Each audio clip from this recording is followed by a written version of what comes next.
Selamat petang, salam sejahtera. Terima kasih karena bersama dengan saya di Nazilin Unity Channel. Ini satu keputusan mahkamah yang pastinya akan menggemparkan Perikatan Nasional khususnya kepada Sanusi Maknur.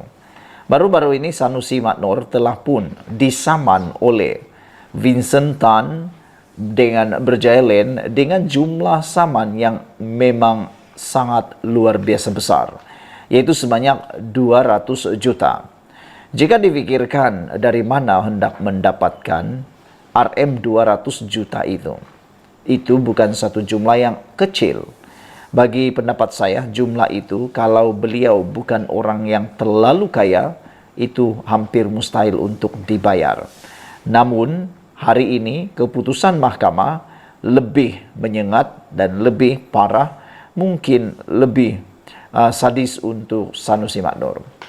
Mahkamah mengumumkan lanjutan sekatan sementara Vincent Tan pada Sanusi. Itu keputusan yang telah diumumkan di mahkamah pada hari ini. Dipetik daripada Malaysia Kini, Mahkamah Tinggi Shah Alam membenarkan permohonan ahli perniagaan Vincent Tan untuk injuksi ad interim terhadap Menteri Besar Kedah Muhammad Sanusi Maknur. Mahkamah Sivil membuat keputusan pagi ini apabila ia menangguhkan perbicaraan yang dijadualkan hari ini. Permohonan injuksi antara pihak ahli perniagaan, planatif dan defendant hadir pada 25 Oktober. Sebelum ini pada 17 Ogos, mahkamah membenarkan perintah larangan ex parte Vincent Tan. Hanya planatif hadir semasa perbicaraan terhadap Sanusi sehingga hari ini yang dikaitkan dengan saman fitnah ahli perniagaan itu terhadap pimpinan atau pemimpin Sanusi. Hari ini pada mulanya ditetapkan untuk pasukan undang-undang Vincent Tan dan Sanusi untuk membentangkan hujahan lisan sama ada injuksi patut dikenakan sementara menunggu penyelesaian tuntutan mahkamah. Ketika dihubungi pagi ini, peguam bela ahli perniagaan itu, Chua Kia Lin berkata bahawa pasukan undang-undang Sanusi berhasrat untuk menentang permohonan injuksi dan memerlukan lebih masa untuk memfailkan afidavit dan hujahan bertulis mereka. Memandangkan kami planatif tidak mempunyai bantahan terhadap perkara itu, mahkamah menetapkan tarikh perbicaraan antara bahagian pada 25 Oktober. Dalam pada itu, mahkamah juga telah memberikan injuksi ad interim sementara menunggu pelupusan penuh injuksi inter parte, kata Chua. Semakan pada senarai kuasa dalam talian Badan Kehakiman menunjukkan bahawa perkara itu ditetapkan untuk penderangan injuksi inter partes pada 25 Oktober di hadapan Pesuruhjaya Kehakiman Chong Yu Choi. Malaysia Kini sedang menunggu jawapan daripada Peguam Sanusi berhubung perkara itu. Sebelum ini, Peguam Tan mengeluarkan surat tuntutan maaf pemimpin Perikatan Nasional itu dan pampasan 200 juta ringgit. Ini membabitkan dakwaan Sanusi mengenai ketidakwajaran antara Tan dan Menteri Besar Selangor Amiruddin Syari berhubung projek pembersihan Sungai Kelang. Selepas Menteri Besar Kedah itu didakwa enggan mematuhi surat undang-undang Tan, pengasas kumpulan Berjaya itu memfailkan saman fitnah itu pada 8 Ogos. Red saman itu adalah atas ucapan Sanusi semasa kempen pilihan raya negeri Kedah di dataran Darul Aman Jitra pada 2 Ogos yang menyaksikan kehadiran ratusan orang. Menurut pernyataan tuntutan, Tan dan Berjaya Land Berhad, masing-masing planatif pertama dan kedua, menolak dakwaan itu dengan alasan Sanusi enggan mematuhi surat undang-undang mereka melalui surat peguamnya sebagai jawapan bertarikh 8 Ogos. Planatif mendakwa bahawa bukan sahaja dakwaan itu tidak berasas dan tidak benar, tetapi juga diucapkan dan disebarkan dengan niat jahat untuk matlamat politik. Tan dan syarikat itu mendakwa Sanusi tidak mengambil langkah munasabah untuk mengesahkan kebenaran dakwaan itu sebelum melafazkannya semasa ucapan. Mendakwa defendant mahu mendapatkan publicity murahan dan sensasi untuk keuntungan peribadi atau pilihan raya. Planatif mendakwa bahawa kenyataan Sanusi menggambarkan mereka sebagai korup dan kroni Amiruddin telah menyebabkan kerajaan negeri Selangor menanggung kerugian RM 180 juta daripada tanah yang dikatakan diberikan secara percuma dan menipu rakyat Selangor antara lain. Selain pelbagai ganti rugi, Tan dan Berjaya memohon injuksi untuk menghalang Sanusi daripada terus mengulangi kenyataan yang didakwa berunsur fitnah itu. Planatif juga menuntut faedah 5% ke atas sebarang jumlah penghakiman yang diberikan, kos dan atau apa-apa relief yang lain difikirkan sesuai oleh mahkamah. Sekian dulu untuk kali ini. Jangan lupa tinggalkan komen anda, tekan butang subscribe, itu percuma. Kita jumpa lagi. Bye-bye. Selamat malam, salam sejahtera. Terima kasih kerana bersama dengan saya di Nazilin Unity Channel. Ini satu lagi kemenangan besar buat rakyat Malaysia yang telah diumumkan oleh Perdana Menteri Anwar Ibrahim. Adakah dengan ini Datuk Seri Anwar Ibrahim akan lebih mendapat kepercayaan daripada rakyat? Hari ini Anwar Ibrahim telah mengumumkan dana tambahan RM30 juta untuk menaik taraf laluan Gerik Jeli. Perdana Menteri Datuk Seri Anwar Ibrahim hari ini mengumumkan peruntukan tambahan sebanyak 30 juta ringgit bagi menaik taraf Jalan Raya Timur Barat yang menghubungkan Gerik dan Jeli. Beliau yang juga Menteri Kewangan berkata, peruntukan tersebut adalah sebagai tambahan peruntukan penyelenggaraan jalan itu yang dianggarkan sebanyak RM80 juta sehingga RM100 juta. Terdapat banyak permohonan peruntukan bagi penyelenggaraan jalan di seluruh negara dan saya akan mengkajinya dalam belanjawan madani kedua yang akan dibentangkan pada Oktober, kata Datuk Seri Anwar Ibrahim. Tetapi hari ini saya boleh meluluskan tambahan RM30 juta untuk perbaiki jalan, kata Datuk Seri Anwar Ibrahim dalam ucapan ketika melancarkan kempen Mai Jalan Kementerian Kerja Raya KKR di Gerik, Lapur bernama. Turut hadir Menteri Kerja Raya Datuk Seri Alexander Nantan Linggi dan Menteri Besar Perak Datuk Seri Saarani Mohamad. Untuk rekod, sebelum ini Alexander mengumumkan peruntukan awal RM30 juta daripada KKR bagi menaik taraf dan menyelenggara laluan tersebut. Sementara itu, dalam satu hantaran di Facebook Anwar sebentar tadi, beliau menyifatkan jumlah peruntukan tersebut pastinya memberi impak besar kepada pembangunan infra di kawasan berkenaan untuk dimanfaatkan kepada pengguna jalan raya. Katanya, kerajaan perpaduan sentiasa prihatin dalam keluh kesah rakyat serta memahami keinginan rakyat untuk memiliki kemudahan asas, yaitu jalan raya yang selesa dan selamat. Saudara, sejak jadi Perdana Menteri, Datuk Seri Anwar Ibrahim telah memberikan pelbagai inisiatif untuk kebaikan rakyat semua. Salah satunya ialah beliau juga telah pun menambah beberapa projek termasuk cuba membantu memperbaiki bekalan air bersih di Kelantan. Namun demikian, adakah tindakan itu tidak mencukupi sehingga hanya 2 kerusi yang mampu dimenangi oleh Pakatan Harapan BN di Kelantan? Diharap dengan peruntukan-peruntukan yang disalurkan oleh Kementerian Kewangan melalui Datuk Seri Anwar Ibrahim ini mampu menangi hati rakyat. Sekian dulu untuk kali ini. Jangan lupa tinggalkan komen anda, tekan butang subscribe. Kita jumpa lagi. Bye-bye. Selamat malam, salam sejahtera. Terima kasih kerana bersama dengan saya di Nazilin Unity Channel. Beberapa hari selepas LHDN membekukan akaun Hamzah Zainuddin dan keluarganya, hari ini Hamzah Zainuddin tampil memberikan kata atau komen tentang perkara tersebut. Sebelum saya teruskan ulasan dan pendedahan pada petang ini, jangan lupa tinggalkan komen anda, tekan butang subscribe. Tekan butang subscribe itu percuma, anda tak perlu bayar apa-apa. Baiklah, kemarin kita digemparkan dengan satu isu yang luar biasa, yaitu akaun Hamzah Zainuddin dan keluarganya telah pun dibekukan oleh LHDN. Kononnya LHDN membekukan akaun tersebut ada kaitan dengan siasatan SPRM baru-baru ini. Namun demikian, yang lebih mengejutkan kita ialah apabila Hamzah Zainuddin tampil membuat pengakuan, tampil membuat pencerahan yang kita tunggu-tunggu. Walau bagaimanapun, sejauh mana kita boleh meyakini pendedahan dan pencerahan serta pengakuan daripada Hamzah Zainuddin ini terpulang pada anda. Sila tulis dalam ruangan komen anda. Hamzah Zainuddin kata akaun yang dibeku adalah atas arahan pemimpin politik tertinggi kerajaan. Ada netizen yang mula memberikan komen. Mereka kata asal saja ahli politik yang disiasat SPRM atau dibekukan, balik-balik jawapannya ialah ada orang yang mengarahkan pembekuan. Itu yang seringkali berlaku. Padahal kalau orang biasa, tiada pula masalahnya. Saudara-saudara, Ketua Pembangkang Hamzah Zainuddin mengesahkan lembaga hasil dalam negeri LHDN telah membekukan akaun miliknya dan istrinya semalam. Hamzah yang merupakan Setiausaha Agung Bersatu itu mendakwa pembukaan itu berpunca daripada tekanan dan campur tangan pemimpin-pemimpin politik tertinggi Kerajaan Persekutuan.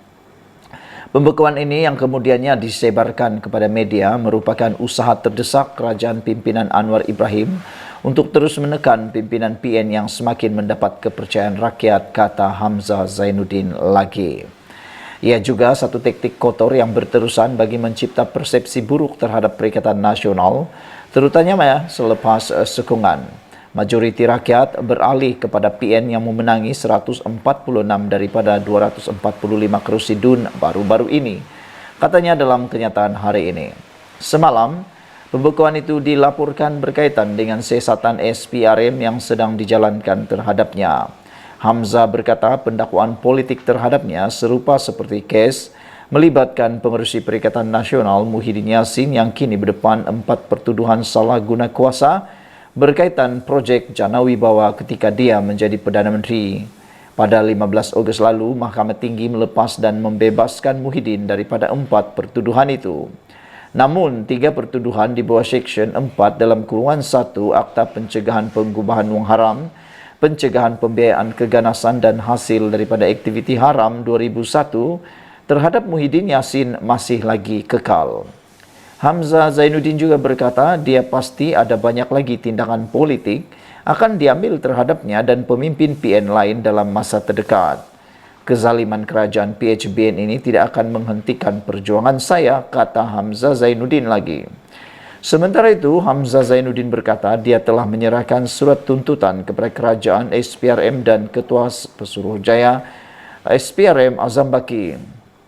Peguam saya sedang menyediakan kertas-kertas tindakan untuk tujuan memulakan tindakan mahkamah terhadap SPRM, Ketua Pesuruhjaya SPRM dan kerajaan kerana mengheret nama saya dalam kes pendakwaan yang tiada kena mengena dengan saya, kata beliau lagi. Sekian dulu untuk kali ini. Ikuti terus ulasan selepas ini. Jangan lupa tinggalkan komen Anda, tekan butang subscribe. Kita jumpa lagi. Bye-bye. Selamat petang, salam sejahtera. Terima kasih kerana bersama dengan saya di Nazilin Unity Channel. Isu hangat petang ini datang daripada Harapan Daily. Perikatan Nasional Kerajaan gagal berkuasa pun sebab peralatkan nama Islam. Itu kata pengarah komunikasi Amanah Nasional Khalid Samad. Apabila beliau kata Perikatan Nasional PN telah gagal mentadbir kerajaan negeri dan kerajaan persekutuan ketika berkuasa selama 33 bulan, namun ia berjaya ditutup dengan memperalatkan nama Islam. Sebelum kita teruskan ulasan pada petang ini, jangan lupa tinggalkan komen Anda dan bantulah saya. Tekan butang subscribe, itu percuma. Anda tak perlu bayar apa-apa. Dengan menekan butang subscribe, Anda mendapat ulasan terkini percuma daripada channel ini dan juga daripada rakan-rakan penganalisis politik yang lain, pemerhati politik yang lain, dan Anda dapat mengembangkan channel ini. Terima kasih atas bantuan Anda semua. Beliau berkata, Khalid Samad berkata, apabila kerajaan perpaduan di Selangor membentangkan prestasi sepanjang 5 tahun, ia sudah tidak lagi relevan disebabkan ada penyokong PN yang sudah didoktrin bahawa prestasi dan kecemerlangan kerajaan tidak penting. Apa yang penting, katanya, Perikatan Nasional yang kononnya mahu menyelamatkan Islam itu mesti kekal berkuasa biarpun gabungan itu terbukti gagal dalam pentadbiran mereka. Bila kita nak hadapi pilihan raya negeri di Selangor, kita nyatakan apa kejayaan kerajaan negeri, apa kebaikan yang dah dilaksana, tapi semuanya dah jadi tak relevan. Bagi orang-orang yang termakan dengan doktrin PN, prestasi kerajaan yang cemerlang semua tak penting.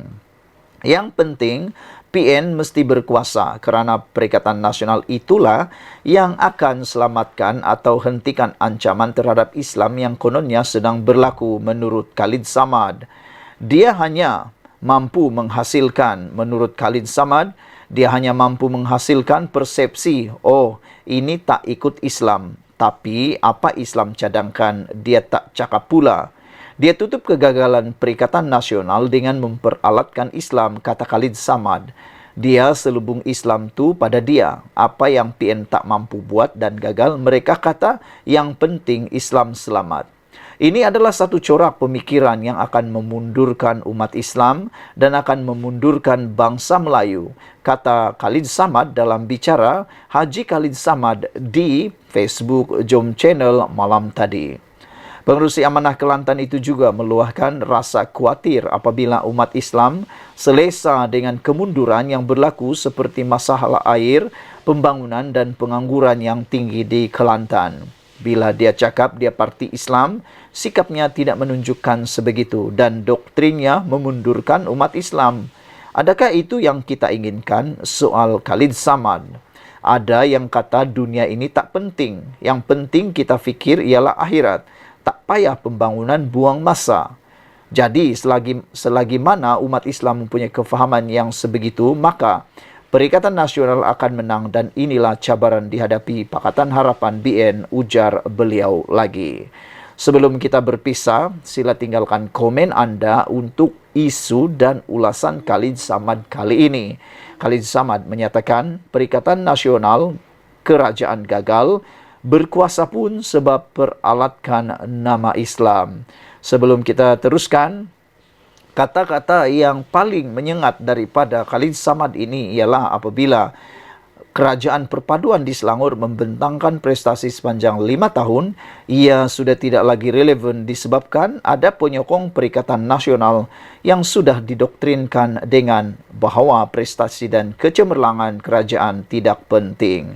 Apa yang penting, kata Khalid Samad, Perikatan Nasional yang kononnya mahu menyelamatkan Islam itu mesti kekal berkuasa biarpun gabungan itu terbukti gagal dalam pentadbiran mereka, kata Khalid Samad lagi. Sekian dulu untuk kali ini. Jangan lupa tinggalkan komen anda, tekan butang subscribe. Kita jumpa lagi. Bye-bye. Selamat petang, salam sejahtera. Terima kasih kerana bersama dengan saya di Nazilin Unity Channel. Saudara-saudara sekalian, akhirnya apa yang tidak dijangka terjadi. Cuba kantoikan pemimpin Pakatan Harapan, akhirnya kantoi sendiri dengan kata yang lebih pedih, pedas, meludah ke langit, kena muka sendiri. Hari ini dipetik daripada Harapan Daily, netizen kantoikan Wan Faisal pernah tunggang logo parti masa beri bantuan. Ketua Angkatan Bersatu Anak Muda Armada Wan Ahmad Faisal Wan Ahmad Kamal menjadi sasaran serangan selepas mendakwa beliau tidak pernah menunggang logo atau nama parti ketika memberikan sumbangan. Beliau dikritik selepas pengguna laman X bertanya tentang gambarnya yang pernah memberi sumbangan sambil tertela lambang Perikatan Nasional. Daripada gambar yang dikongsikan warganet, ternyata ahli parlimen Machang itu pernah menyerahkan sumbangan mock check yang tertera lambang Jata Negara dan Perikatan Nasional. Ni pula macam mana YB, tanya pengguna X yang kemudian dibalas semula oleh Wan Ahmad Faisal. Aduhai, kalau sumber sumbangan itu betul daripada kerajaan, memanglah kena letak Jata Negara seperti PMX bagi dan lain-lain, kata beliau. Gambar itu sumbangan peruntukan khas ICU yang ada dalam kapasiti saya ketika itu sebagai ahli Dewan Negara Timbalan Menteri. Saya tak tunggang dan klaim bersatu PN yang sumbang seperti jeleknya Menteri DAP buat ciapnya. Ciapan balas itu kemudiannya disindir warganet yang menganggap beliau mungkin tidak nampak bahawa mock check diberikan sebenarnya tertera lambang PN di bahagian bawah. Cakap tak serupa bikin, kalau salah tetap salah, tapi masa kau buat tak rasa salah ke, kata mereka. Ada juga yang menulis, alamak, ni kira mengata dulang ke, kata mereka. Masalahnya sekarang, yang dipertikai logo parti diletak dalam tu. Jadi, yang YB bagi tu ada logo parti juga kan? Takkan benda simple macam ini pun ke laut juga. Memang malanglah orang macam YB gini, kata mereka. Sebelum ini, sejumlah peruntukan diberikan kepada beberapa buah sekolah termasuk sekolah jenis kebangsaan Cina di Perak. Bagaimanapun, satu keping gambar mokcek yang mempunyai logo parti DAP mengundang pertikaian terutama daripada pembangkang yang mendakwa parti itu mempolitikkan sumbangan dana kerajaan demi mileage parti sendiri. Tidak ketinggalan, pemuda UMNO turut menuntut penjelasan dari Naib Pengerusi DAP, Eng Koh Ming. Ahli Parlimen Teluk Intan itu kemudian dalam sidang medianya semalam menjelaskan logo DAP pada mokcek sumbangan kepada beberapa buah sekolah tidak sepatutnya dijadikan isu.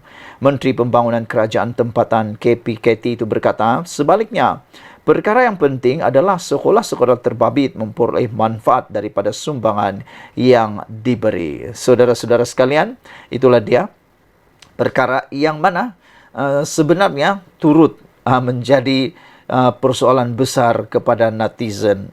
Awas, ini amaran memang luar biasa. Berhati-hati ketika membuat apa-apa. Kenyataan, kerana sekarang ini netizen sudah cukup pintar. Dalam masa beberapa saat, mereka akan mengorek, menggali, melombong dan sebagainya, sehingga mereka jumpa perkara-perkara yang tak disangka. Seperti yang berlaku kali ini. Netizen kantoikan Wan Faisal pernah tunggang logo parti masa beri bantuan. Sekian dulu untuk kali ini. Jangan lupa tinggalkan komen Anda, tekan butang subscribe. Kita jumpa lagi. Bye-bye.